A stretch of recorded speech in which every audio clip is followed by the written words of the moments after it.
Hey folks, this is Rhykker, bringing you a Diablo 3 2.3 Crusader Hammerdin build. This is a PTR preview, so everything is subject to change, but this build is Torment 10 capable. I breezed through a 45 grift on my first try, with almost zero practice with this build, and I think this could easily be pushed into the high 50s or even further. We're gonna give a rundown on the skills and items you need, but just remember this is PTR, and everything is subject to change, so do check back in the future for updates to this build when patch 2.3 goes live. Now this build revolves around the new Mountain of the Light set.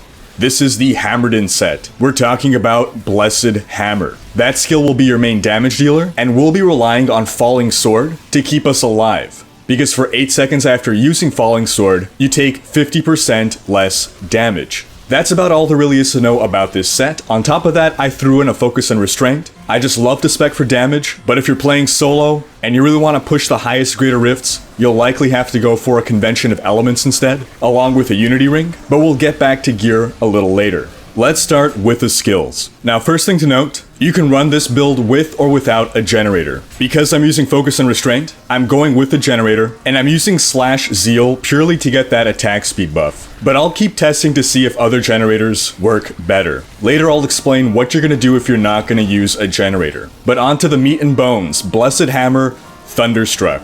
This will be a lightning build. The Thunderstruck rune makes us a little bit more of an AoE power, spreading out the damage over a wider area, and as we've established in the past, area damage is king in this game. Next we have Steed Charge Endurance. This is a simple mobility skill. I was actually considering using Draw and Quarter instead of Endurance, but overall Steed Charge is indispensable. Next we have Provoke Cleanse.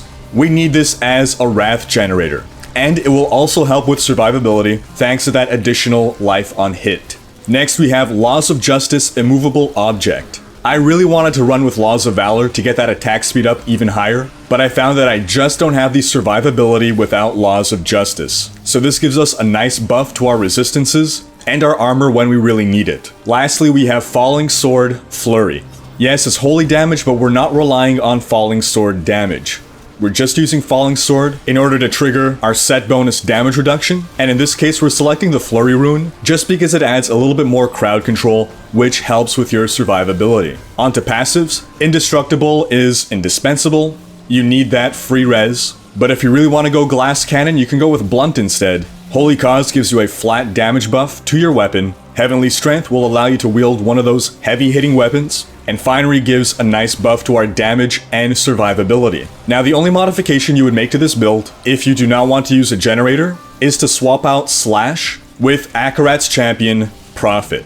We don't have a lot of cooldown on this build, so Akarat's Champion probably isn't required as it was for previous Crusader builds, but it certainly helps in those big fights and will definitely save your life. You deal more damage, you regenerate more Wrath, and you get a second free revive. So from this, we'll move to the gear, and the first thing I'll highlight is that I'm not using the no generator build because I'm missing a crucial item for that build, and that is a specific set of bracers new to 2.3 called Gabriel's Vambrace. And what it does is when your Blessed Hammer hits 3 or less enemies, between 75 to 100% of its Wrath cost is refunded. So this is what allows you to really spam those hammers. Without this item, it's really difficult to not run out of Wrath. So obviously, those are the bracers that you would want. Ideal stats, lightning damage, strength, vitality, and crit chance. Now as for set items, we're looking for Seeker of the Light shoulders, helm, chest,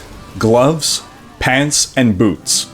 Get Blessed Hammer damage where you can, get critical hit damage and critical hit chance where you can, and apart from that, you can go with defensive stats. For your belt, the Thunder God's Vigor gives you that nice 15% damage buff to lightning skills. A Witching Hour would give you comparable damage, but at a serious toughness hit. For your necklace, standard rules apply. Ideal stats are elemental damage, crit damage, and crit chance. And you would ideally want a well-rolled Hellfire amulet, in which case you can go ahead and get that Blunt passive, or one of the immunity amulets, with the best one being Mara's Kaleidoscope, because it makes you immune to poison, makes you healed by poison damage, and most Rift Guardians currently deal poison damage. Although in 2.3, Rift Guardians don't take nearly as long to kill, so it's possible speccing to survive the Rift Guardian is no longer the optimum strategy. In which case, the Lightning Immunity Amulet is going to be really good, as well as the Arcane Immunity Amulet. Now for rings, again, I went with Focus and Restraint, but if you want to spec for more survivability, go with a double Unity setup, one for yourself, one for your follower, with the Invulnerable Follower token. And then for your other ring, you would get a Convention of Elements, which will give you a very nice damage buff. Or you can even go with a Convention of Elements and a Stone of Jordan. This is if you will use Kanai's Cube to give yourself the Unity passive. But more on that in a moment. For your shield, you need the Guard of Johanna. That gives you more Blessed Hammer damage. For your main hand, you see that I'm using a Furnace right now. Obviously, the Furnace is a really strong weapon, but we're not getting the full picture here. So let's take a look at our Kanai's Cube, and you'll see that I've applied Johanna's Argument's legendary passive. And this doubles the attack speed of Blessed Hammer, essentially. It increases it by 100%. The armor passive I'm using is from Quelm's Buff Bracers, making you immune to knockback and stun effects. And as you can see, I'm actually using the Convention of Elements as a passive for my jewelry slot. I wanted to go for more damage, but one thing I could have done was apply the Unity passive, if I wanted more survivability. We now have a lot of options with rings. Lastly, for legendary gems, I'm using the Molten Wildebeest Gizzard. That really helps keep you alive. Bane of the Trapped is absolutely required. This is basically just constant additional damage. And then we're using Taeguk. Now, as you can see, I don't have much practice keeping my Taeguk stacks up, but given this build's really fast attack speed, this translates into a lot more damage and toughness. Now, a final note, I'll reiterate, this is on the PTR, balance changes may still come. So if you're watching this video in the future, check my channel to see if there is an updated guide to this build. That wraps up this video. Thanks for watching. Check out these other videos. Leave me a comment letting me know how psyched you are about the Hammerdin coming back. And if you enjoyed this video, share it with friends, hit like, and subscribe to join Rhykker's Raiders.